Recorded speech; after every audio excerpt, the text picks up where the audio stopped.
수면 건강이 결국은 신체 건강, 뇌 건강, 정신 건강을 담보할 뿐만 아니라 나머지 신체, 뇌, 정신 건강의 어떠한 하나의 파라미터를 본다면 수면 건강을 들 수 있겠습니다. 그래서 수면 장애 환자가 급증하고 있다는 것은 너무나 체감하실 거고 많이 알고 계시는데, 그거의 어떤 계기가 된 사건을 저는 2007년과 2010년으로 봅니다. 2007년 아이폰, 2010년 갤럭시 폰이 남녀노소 손에 모두 쥐어지면서, 사실 제가 20년 전에 처음 수면 클리닉 시작했을 땐 환자들의 대부분이 60대 이상의 나이 드신 분들이었는데요. 지금 20여 년이 지난 현재 제 수면 클리닉의 환자는 정말 만 4세부터 84세까지 있습니다. 전 남녀노소에 걸친 수면 장애가 발생하고 있는데요. 사실 수면 건강을 자꾸 웰니스로 보거든요. 그래서 접근을 수면 헬스 시장에서 아주 쉽게 들어가는데, 사실 들어와서 지속 성장 가능한 산업도 없는 이유는 수면은 절대로 웰니스가 아니기 때문입니다. 수면에 대한 어떤 사람들의 기대치가 굉장히 높기 때문에 어떤 장비 하나로는 되지 않는 것 같더라고요. 근데 어쨌든 수면 헬스 시장은 성장이 되고 있고 글로벌리하게는 굉장히 더 커져서 2025년 841조 8천억 원 수면 경제 규모로 예상이 되고 있습니다.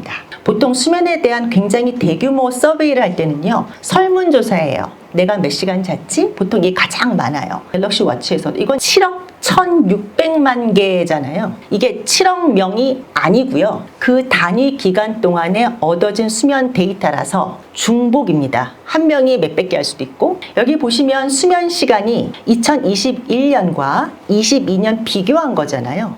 그러니까 이 경향이 줄고 있어요. 줄고 있고 시간도 줄지만 더 아주 시그니피컨트하게 준 거는 수면의 효율입니다. 수면의 질이 떨어지고 있다는 뜻이고요. 그거를 설명한 게 가운데 있는 수면 중 깨입니다. 수면 중 깨이 확실히 증가하고 있다 라고 얘기를 하고 있고, 왜 중간에 깨는가? 저는 여러 가지 원인이 있겠지만 아까 스트레스도 말씀하셨고 점점 증가하니까 빛공해도 있을 거라고 저는 생각은 합니다. 두 번째는 성별 차이죠. 수면 문제는 남자가 훨씬 많아요. 그리고 남자가 여자보다 1시간 늦게 자고 1시간 조금 잡니다. 그래서 더 수면이 짧은가 봐요. 근데 여성들은 훨씬 더 수면에 대한 컴플레인이 많아요. 4배 이상이라고 얘기하거든요. 그래서 클리닉에 오는 사람들은 여자가 훨씬 더 많습니다만 중증은 남자가 더 많다, 이렇게 말씀드릴 수가 있고요. 수면점 슬립스코어는요, 여러 디지털 헬스 기계에서 워치에서 제공하고 있는데요. 예를 들어 구글이나 핏빗 같은 경우는 그냥 수면 시간이 길면, 수면 시간이 누워있는 시간이 길면 점수는 올라가요. 그런데 이 갤럭시 워치에서 나오는 슬립스코어는 그래서 어떻게 만들었냐면 깊은 수면의 퍼센트와 깊은 수면의 위치를 가지고 가중치를 뒀어요. 그렇게 해서 했더니 점수가 너무 낮은 거예요. 모든 사람이 다 100점 만점에 5, 60점이 나와서 컴플레인이 어마어마하게 들어왔습니다. 무슨 얘기냐면요, 깊은 잠이 없는 건 전 세계 공통이라는 겁니다. 깊은 잠이 많이 줄고 있어요. 여러 가지 원인이 있겠죠. 어쨌든 수면 점수, 수면 효율이 20, 30대 높다가 50대부터 급격히 떨어지고요. 더 중요한 것은 21년, 22년, 23년 점점 더 나빠지고 있다입니다. 대륙별 수면 효율, 수면 점수 추이는 큰 차이가 없어 넘어가겠습니다. 저는 아시아가 굉장히 낮을 거라고 생각했거든요. OECD 국가 중에서 한국과 일본은 수면 부족의 대표적인 나라인데요. 누가 1등 하냐 막 이러고 있는데, 이 갤럭시 워치에서는 큰 차이가 없게 나왔었고요. 수면 부채, 수면 부족이라는 거는 주중과 주말의 수면 시간 차입니다. 이게 20대가 가장 크죠. 자고 싶지 않아서 안 자는 거죠. 그런데 나이를 먹으면 자고 싶어 잠이 안 오는 게 문제인데, 다행히 70대에 가면은 주중과 주말 차이 나면 힘들다는 걸 너무 잘 알기 때문에 차이가 별로 없습니다.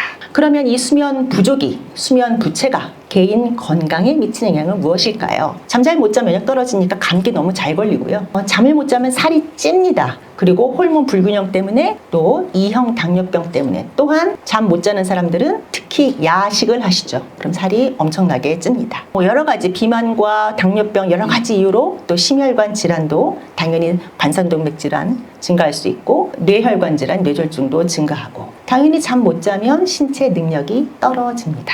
뇌 건강과 정신 건강, 집중력, 주의력, 판단력, 졸음증 문제 해결 능력, 인내력, 배려 다 떨어질 수밖에 없고요. 짜증도 증가하고, 당연히 정신 건강 문제가 발생합니다. 삶의 질 떨어지고요. 일상 활동도 떨어지고 삶의 만족도도 감소하게 됩니다. 경제적인 문제를 보면요, 기업 차원에서는 수면이 부족한 직원이 50% 이상의 낮은 생산성을 보인다고 돼 있고, 당연히 그런 환자가 병을 자주 앓으니까 병가도 많고 의료 개입에 대한 비용도 많이 증가합니다. 또 번아웃으로 인한 인재 유출, 이직률이 상승하는데 국가 경제 차원에서 봤을 때 미국은 GDP 2.28, 일본은 2.92, 영국은 1.86이라고 하는데 미국의 국방비가 3.4%인 거 아시죠? GDP에. 뭐 똑같다고 말할 수는 없지만 상당히 높죠. 수면 부채만 가지고도 손실이. 일본은 GDP의 국방비가 1.2%랍니다. 2배입니다. 수면 부족으로 인한 국가의 손실은 어마어마하다고 볼 수 있고요. 그러면 아까 제가 수면 시간이 짧은 수면 부채에 대해서 말씀드렸는데요. 수면의 부채라는 것은 시간이 짧은 것도 있고요. 수면의 질이 떨어져서 7시간 자도 4시간밖에 안 좋은 효과도 있습니다. 그 대표적인 원인이 수면 무호흡증입니다. 많은 분들이 수면 무호흡증은요, 코골이 뭐 이 정도로 굉장히 아주 심플하게 생각하시고 누구나 뭐 술 먹으면 좀 그럴 수도 있고 잘 자네? 라고 생각할 수도 있는데 그렇지 않고요. 무호흡증과 이와 동반된 상기도의 반복적인 폐쇄 때문에 산소가 떨어지고 뇌가 깨고 잠이 깨지고 반복적인 산소 결핍 때문에 혈관이 망가지는 병, 장기적으로 신체와 뇌가 망가지는 병이 상당히 심각한 폐쇄성 수면 무호흡증이고 무지하게 많아요. 미국은 남자의 34%, 여자의 17%라고 하고 한국 남성도 이 정도 나오는 제가 보기엔 이거보다 훨씬 더 높습니다. 이로 인한 손실은 주로 원인이 뭐냐면 생산성 감소겠죠. 수면무호흡증 때문에 다른 질병 생기는 것도 물론이거니와 너무 졸리고 피곤하고 조각잠이 나고 화장실 왔다 갔다 거리고 수면의 질 떨어지겠죠. 이로 인한 생산성 감소, 질병과 의료비의 증가, 교통사고와 안전사고의 발생. 한국은 무려 2011년도 조사긴 하지만 연간 11조라고 하네요. 더 증가할 것 같습니다. 그래서 제가 오늘 이게 마지막 하이라이트고요. 앞에는 그냥 전반적인 얘기를 드렸고 수면 건강 개선을 위해서 저희 학회에서 제안을 드리고 싶습니다. 첫 번째는요. 이렇게 대국민 교육과 홍보 강화는 굉장히 중요한 것 같습니다. 두 번째는 수면이 취약한 계층이 있습니다. 핵심 노동자라고 하는 거 있죠. 국가 산업을 돌리는 사람들, 의료, 공공기관, 운송 생산직, 교대 근무자. 이분들은요, 수면이 엉망진창이 될 수밖에 없는데 이분들에 대한 특별한 어떤 수면 실태 조사나 관리나 지원이 사실은 국가적으로 필요합니다. 이게 우리의 사회의 안전을 보장하기 때문에 그러합니다. 세 번째는요, 또 하나의 교육을 좀 반드시 필요한 그룹이 저는 중고등학교의 수면 건강에 대한 교육이 너무너무 중요하다고 생각합니다. 중고생들이 사춘기가 되면 늦게 자고 늦게 일어나거든요. 물론 아침 일찍 일어나야 되죠. 그러니까 하루 종일 좁니다. 그래서 갑자기 부모님들은 얘들을 다 기면병이라고 합니다. 그렇지 않고요. 늦게 자고 일찍 일어나서 잠이 부족해서 그런 겁니다.